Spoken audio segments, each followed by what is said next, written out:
The Galactic Council chambers, perched atop a floating metropolis on the core world of Sirius, were the pinnacle of interstellar diplomacy.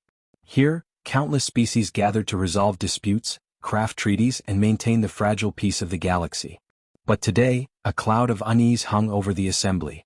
Every delegation, from the insectoid Cornix to the towering, crystalline Dralith, whispered in hushed tones. All discussions centered on one troubling topic: humanity. For years, humanity had been a mystery to the Galactic Council. They had achieved faster-than-light travel decades ago but refused to engage in diplomatic relations. Council envoys sent to Earth were either ignored or sent back with cryptic, polite refusals. Human ships patrolled their systems but never ventured beyond their borders, creating a bubble of eerie silence in the otherwise interconnected galaxy. Now the situation had escalated. The message. The chaos in the chamber reached its peak when Council Speaker Zelter, a noble and ancient member of the Serpentine Zalorn species, slithered onto the central dais. His voice, amplified through crystalline orbs suspended in the air, boomed across the room. Delegates of the Galactic Council, he began, his words measured but edged with tension. The Human Confederation has declined our latest request for dialogue. This marks their 20th refusal. They remain steadfastly isolationist, disregarding our offers of trade, knowledge, and alliance. Murmurs broke out like ripples in a pond. A burly Urkith envoy, his spiked exoskeleton bristling with frustration, rose to his feet. "We cannot allow this to continue," he bellowed. "Humanity's refusal to engage is an insult to the principles of unity and cooperation that bind us." A delegate from the ethereal Lumith, her translucent form shimmering with soft light, raised a slender limb. "But why do they refuse? What are they hiding? Are they preparing for war?" The question hung in the air, heavy and unanswered. The incident at Orion's Edge. Amidst the uproar, a Ralvian intelligence officer, sleek and feline in appearance, stood and transmitted a holographic display. The chamber fell silent as the image of a distant star system, labeled Orion's Edge, appeared. In the recording, a small human fleet intercepted a convoy of Dralith cargo ships crossing into human-claimed space. What happened next sent a chill through the room. Without warning or communication, the human fleet disabled the Dralith ships with pinpoint precision. No lives were lost and no cargo was taken, but the message was clear: humanity would tolerate no incursions into their territory.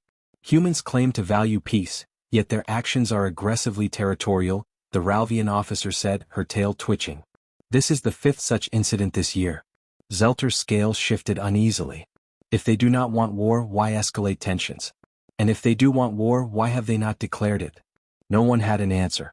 An uninvited guest. The debate was interrupted by a sharp, resonant tone, a sound that had never been heard in the council chamber.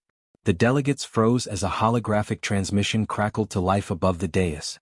A human face appeared, angular and stern, framed by graying hair. The figure wore a dark uniform adorned with an unfamiliar emblem. His piercing blue eyes scanned the chamber with an unnerving calm. "I am Admiral Elias Hart of the Human Confederation," he announced. "I speak on behalf of Earth and its colonies." The chamber erupted into chaos. Some delegates shouted demands for an explanation, while others called for order. Zelter slammed his staff on the dais, his voice cutting through the noise. "Admiral Hart, your presence here is unexpected," he said carefully. "Why have you broken your silence now?" Hart's expression didn't waver. "Because you forced our hand. Your constant probing, your trespasses into our space, your insistence on meddling, it has gone too far." The delegates bristled at the accusation. A Cornix diplomat clicked angrily. "We have only sought to bring you into the fold, to share in our prosperity."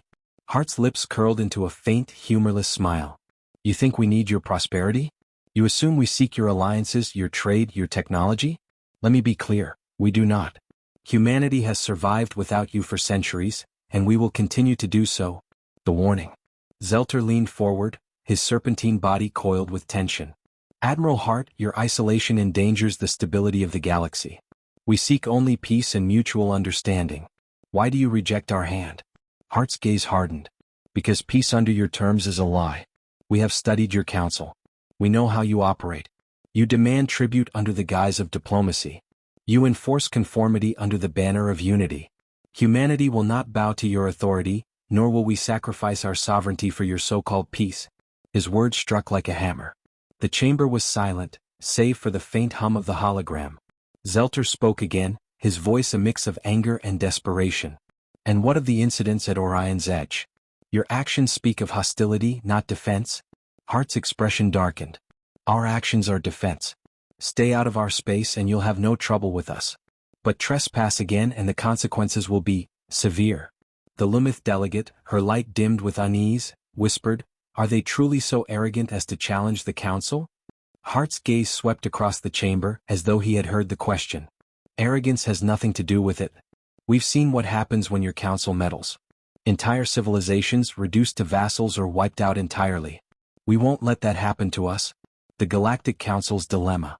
As Hart's hologram flickered out, the chamber erupted once more. Delegates argued fiercely, divided between those who saw humanity as a threat and those who feared provoking them further. "They must be brought to heel," the Urkith envoy roared. "If we let them defy us, others will follow." The Lumith delegate shook her head. "No. We cannot risk war with such an unpredictable species. Their technology is unorthodox, their tactics unknown. What if they're more powerful than they let on?" Zelter, silent until now, raised his staff to restore order. "Enough.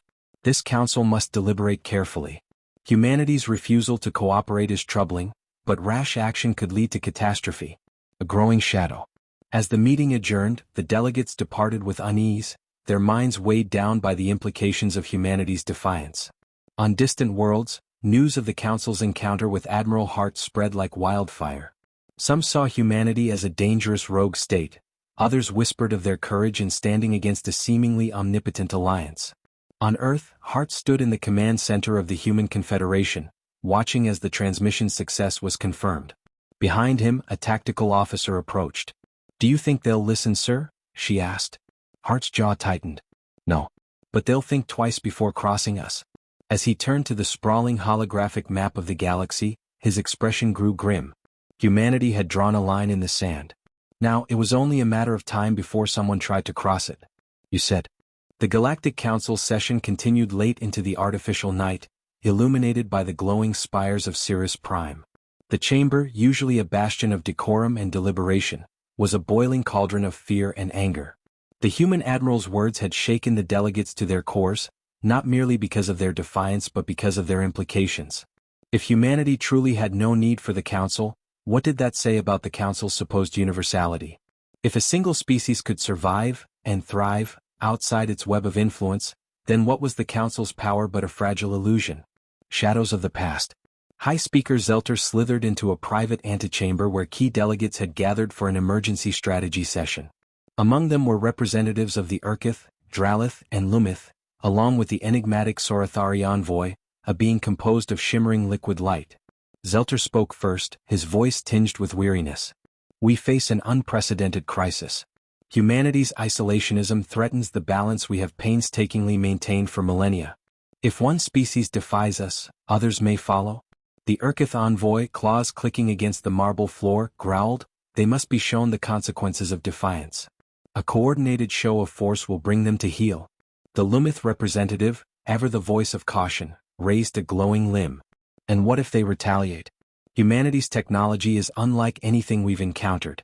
They may lack numbers, but their precision and efficiency suggest a capacity far beyond our estimates. Have you considered the implications of those actions at Orion's Edge? Not a single life lost. They could have obliterated those ships, yet they chose restraint. Why?" The Sorothari envoy chimed in, their liquid form rippling with iridescent hues. "Perhaps they are testing us. Or perhaps they understand a truth we have overlooked, that brute strength is no substitute for strategy." Zelter nodded slowly. "This is the heart of our dilemma. Do we risk confrontation or do we seek another way?" The Spymaster's report. The debate was interrupted by the arrival of Rael Vostrin, the Council's chief intelligence officer. A Ralvian of panther-like grace, Vostrin carried an air of authority as she projected a holographic map onto the table. "Our operatives have been gathering intelligence on humanity for decades," she began. "Their isolationism isn't merely political, it's cultural. They see themselves as self-reliant, forged by adversity. Earth, their homeworld, is classified as a Category 5 death world, one of the most hostile habitable planets ever discovered." A collective gasp rippled through the room. Death worlds were rare and dangerous, their inhabitants hardened by survival in environments teeming with predators, natural disasters and scarce resources. Vostrin continued, her voice measured. Humans evolved in an environment that demanded constant adaptation. This has shaped their psychology in ways that are unsettling. They are fiercely independent, adaptable, and unyielding.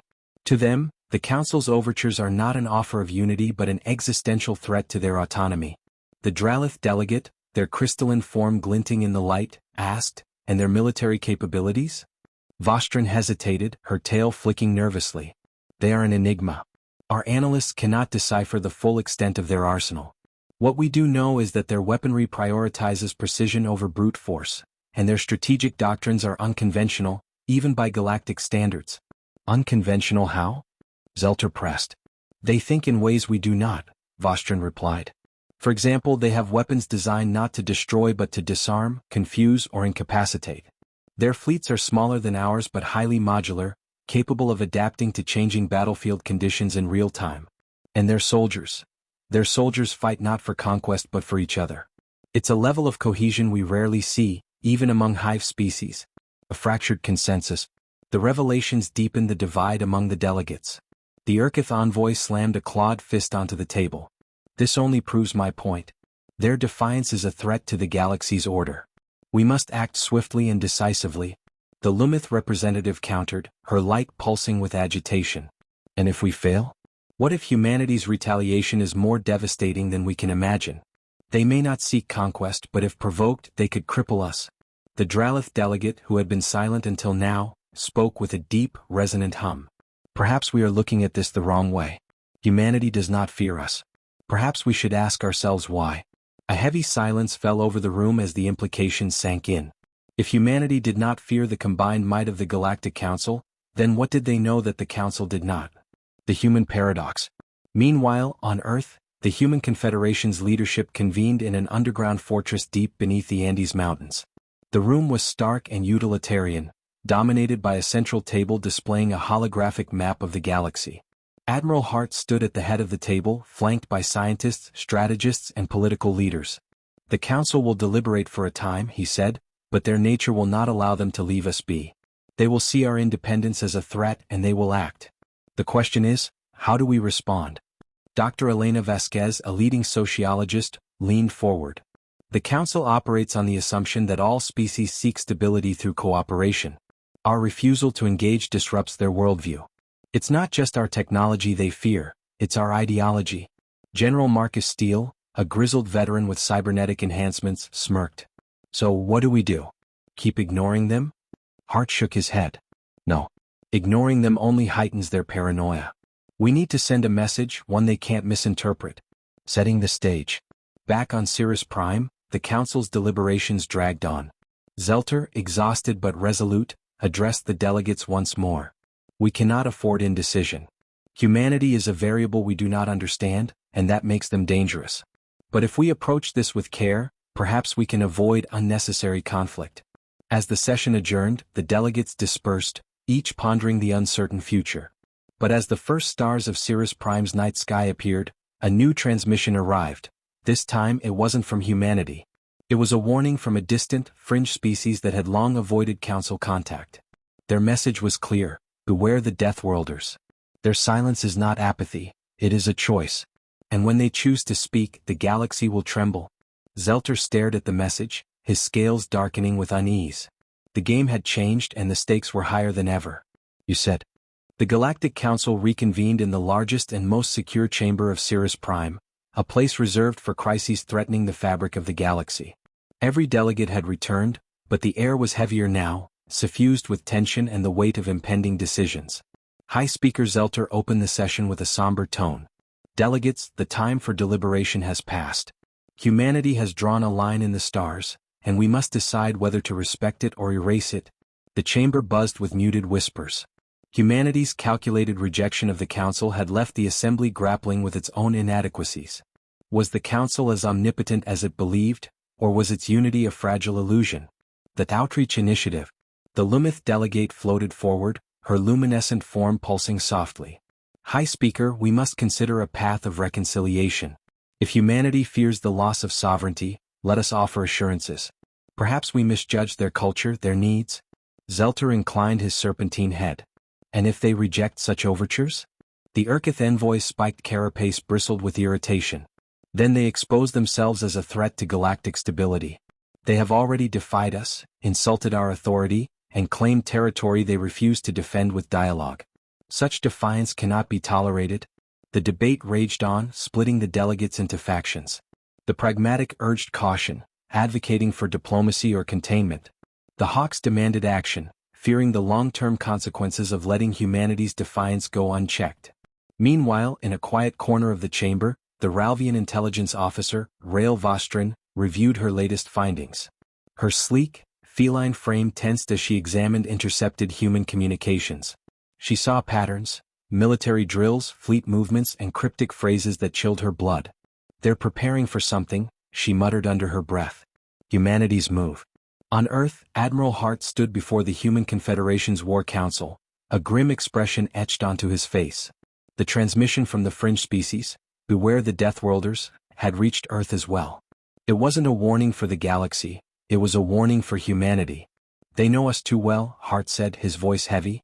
"The galaxy fears us not just because of what we are but because of what we could become.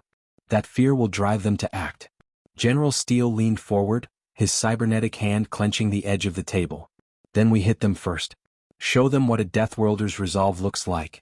Dr. Vasquez interjected, her voice measured. "No. Preemptive strikes would only confirm their worst fears. We need a demonstration, not of our strength but of our intent." Hart nodded. "Agreed. But it must be decisive. Something that shows we're not to be trifled with, yet doesn't escalate to open war." The encounter. Weeks later, a fleet of Council ships arrived at the edge of human-claimed space. The assembled armada was formidable. Urkith war frigates bristling with weaponry, Lumith light cruisers cloaked in shimmering energy fields, and massive Dralith carriers housing countless drones. It was a show of force meant to intimidate and provoke. But the humans were ready. A single human dreadnought, HCS Resolute, emerged from a warp gate, flanked by two smaller escort ships. The Council fleet loomed over them, dwarfing the human vessels in size and number. Admiral Hart appeared on a transmission channel, his image projected onto the Council fleet's command ships. "This is Admiral Hart of the Human Confederation. You are trespassing in sovereign space. State your purpose?" High Speaker Zelter's voice replied, his tone authoritative but measured. "We come not as invaders but as envoys. Humanity's continued isolation threatens the stability of the galaxy. We seek only dialogue." Hart's expression remained impassive. "Dialogue requires trust. Trust requires respect. Thus far your actions have shown neither." The tension in the void was palpable. Council ships subtly shifted formations, their weapon systems primed but not yet active. The humans, in contrast, held their position, their ships motionless as if daring the Council to make the first move. A demonstration of resolve. Without warning, the Resolute unleashed a pulse of energy. It wasn't an attack, it was a signal. Moments later, thousands of human ships emerged from warp gates across the system, encircling the Council fleet. Each vessel's design was unique, a testament to humanity's adaptive ingenuity. Some bristled with weapons, while others shimmered with experimental energy fields. Hart's voice cut through the silence. "This is not a threat. This is a warning. Humanity does not seek war, but we will defend ourselves with every resource at our disposal. Leave now and there will be no conflict. Stay and you will face the consequences." The Council fleet hesitated. Their sensors registered the human ships not as a collection of isolated vessels, but as a unified, dynamic network. It was a level of coordination unlike anything the Council had encountered. Even the most advanced Dralith drones lacked such precision. Zelter, watching from the lead Council ship, felt a rare pang of doubt. Could the Council truly withstand such a force? And even if they could, at what cost? The retreat. After a long, agonizing pause, Zelter made his decision. He raised his staff and gave the order. "Council fleet, stand down. We are returning to Cirrus Prime." The Council ships slowly withdrew, their engines igniting as they disappeared into the void. The human fleet held its position, watching until the last Council vessel vanished from their sensors. Back on the Resolute, Hart allowed himself a small sigh of relief. He turned to his officers. "Prepare the next phase. They'll be back and next time they won't come to talk." A fractured unity. The Council's retreat sent shockwaves through the galaxy. Member species questioned the Council's authority, its ability to enforce unity. Whispers of rebellion grew louder. If humanity could defy the Council and survive, why couldn't others? On Earth, Admiral Hart stood before a projection of the galaxy, now marked with expanding zones of influence. They wanted to test us, he said quietly. We passed their test. But now the real game begins. Humanity had won its first clash with the Galactic Council, but the cost of that victory was yet to be seen. The galaxy would never be the same. The retreat of the Galactic Council fleet marked a seismic shift in the galaxy's power structure. For millennia, the Council had stood unchallenged, a beacon of order and unity. Now its authority had been tested, and found wanting. Across the stars, whispers of dissent grew louder, as member species began to question the inevitability of the Council's dominion. On Earth, the Human Confederation celebrated its hard-won victory, but there was no sense of triumphalism. Humanity's leaders understood the magnitude of what they had done. This wasn't the end of the conflict, it was only the beginning. The Council fractures. Back on Sirius Prime, the Council was in disarray. The retreat had exposed fractures that had long been hidden beneath the surface. High Speaker Zelter convened an emergency session, but the chamber, once a place of order, had devolved into chaos. They humiliated us, the Urkith envoy roared, their clawed limbs twitching in fury. We are the galaxy's protectors. How can we protect anyone if we back down at the first sign of resistance? The Lumith representative countered, her glowing form pulsing with measured calm. And what would you have done? Engage them in open combat? You saw their fleet. They were prepared for us. A war with humanity would not only cost millions of lives but risk destabilizing the entire galactic order. The Dralith delegate, their crystalline form shimmering with tension, spoke with a deep, resonant hum. The real question is not what we should have done but what we do now. Humanity has shown us that they are not afraid to stand alone. Perhaps we should reconsider our approach. Zelter raised a clawed hand, silencing the room. The Council's unity is more important now than ever. If we fracture, humanity's defiance will spread like wildfire. But if we act rashly, we risk confirming their fears that we are nothing more than tyrants. The chamber fell into an uneasy silence. The delegates knew Zelter was right, but none of them had a clear answer to the challenge humanity posed. The human strategy. On Earth, the mood was equally tense. In the underground war room of the Human Confederation, Admiral Hart addressed the assembled leaders. Holograms of fleet positions, Council territories, and potential flashpoints filled the air. We've won the first battle, Hart began, but the war isn't over. The Council will return, and next time they won't come to talk. We need to be ready. General Steele leaned forward, his cybernetic fingers tapping the table. We can't just sit back and wait for them to come to us. We need to strengthen our alliances. Dr. Elena Vasquez, the sociologist, interjected. The Council's retreat has already shaken their member species' confidence. If we reach out to those on the fringes, the ones who feel overlooked or oppressed, we could build a coalition. Not a formal alliance, but something stronger, a shared purpose? Hart nodded. Agreed. But we must tread carefully. If the Council sees us as a threat to their unity, they'll double down. We need to show them that we're not their enemy, but we won't be their subjects either. The turning point. Months passed and the galaxy shifted in ways no one could have predicted.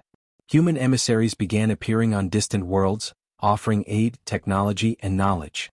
They didn't demand loyalty or allegiance, only mutual respect. On death worlds and fringe colonies, where the Council's influence was weakest, humanity's actions sparked hope. Meanwhile, the Council struggled to maintain order. Insurrections broke out on several member worlds, fueled by the idea that sovereignty was possible. The Council's fleets were stretched thin, their resources dwindling as they tried to suppress rebellion and maintain the illusion of control. Zelter watched these developments with growing unease. Humanity hadn't fired a single shot since the confrontation, yet their influence was spreading faster than any military campaign could have achieved.